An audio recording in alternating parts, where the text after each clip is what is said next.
مسلمانوں کی محبت اپنے نبی کے ساتھ ایسے ہی رہے،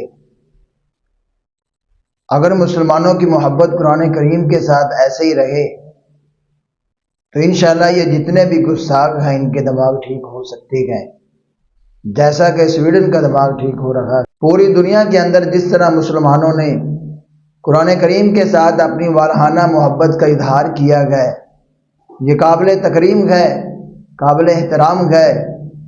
اگر ہم آئندہ بھی اسی طرح قرآن کریم کے ساتھ نبی مکرم صلی اللہ علیہ وسلم کے ساتھ اپنی محبت کا اظہار کرتے رہیں تو انشاءاللہ یہ جتنے بھی گستاخ لوگ ہیں، یہ جتنے بھی پیچھے بیٹھ کے دوسروں کو شہ دینے والے لوگ ہیں، ان کی طبیعتیں صاف ہو سکتی ہیں۔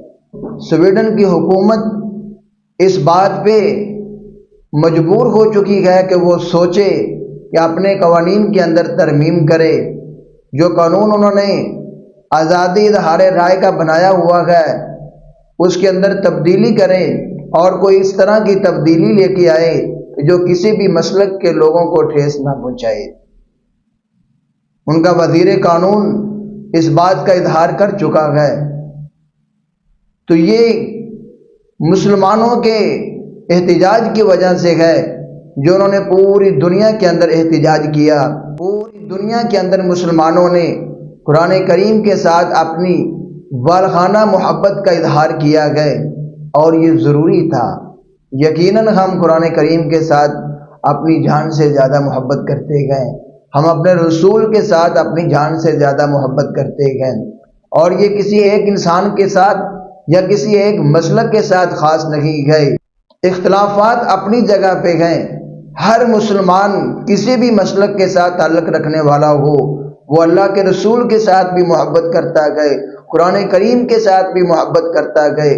جب اس کے رسول کی محبت کا تقاضا آئے تو یہ اپنی ہر چیز کو قربان کر سکتے گئے۔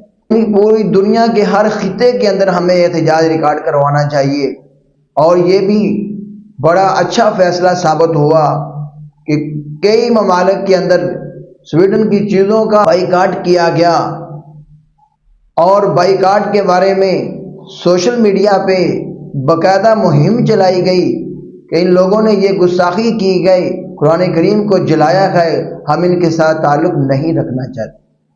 تو یہ ضروری ہے، یہ ہونا چاہیے۔ ہم تو یہاں تک کہتے ہیں اقوام متحدہ کے اندر یہ قانون پاس ہونا چاہیے کہ آزادی اظہار رائے کا مطلب یہ نہیں ہونا چاہیے کہ کوئی بھی انسان کسی دوسرے کو چاہے۔ ہاں، ہر انسان اپنی عبادات کرے، اپنی کتابوں کو مانے۔ اسلام کے اندر یہ چیزیں موجود ہیں۔ اسلام کے اندر نبی مکرم صلی اللہ علیہ وسلم نے بھی اس بات کی تعلیم دی گئی کہ کوئی بھی انسان کسی دوسرے نہیں کر سکتا۔ قرآن کریم کے اندر تو باقاعدہ اللہ رب العزت نے اپنے ماننے والوں کی تربیت کی گئی، وَلَا تَسُبُّوا الَّذِينَ يَدْعُونَ مِن دُونِ اللَّهِ فَيَسُبُّوا اللَّهَ عَدْوًا بِغَيْرِ عِلْمٍ، کہ کوئی بھی ایسا انسان جو اللہ کو ماننے والا ہے، یہ ایز اے انسان ہر ایک کی تکریم کرنی چاہیے، ہر ایک کا احترام کرنا چاہیے، اور دنیا کے اندر بھی اس چیز کو فالو کیا جانا چاہیے کہ آئے دن جو کسی نہ کسی طرح گستاخانہ خاکے چھاپے جاتے گئے، گستاخانہ چیزیں مسلمانوں کے ساتھ منسوب کی جاتی ہیں، ان کو رکنا چاہیے، اور انشاءاللہ یہ رکیں گی اگر مسلمان بیدار ہوئے، اگر مسلمان جاگ پڑے تو یقیناً یہ رکیں گی، اور دنیا کے امن کے لیے ان کا رکنا ضروری ہے۔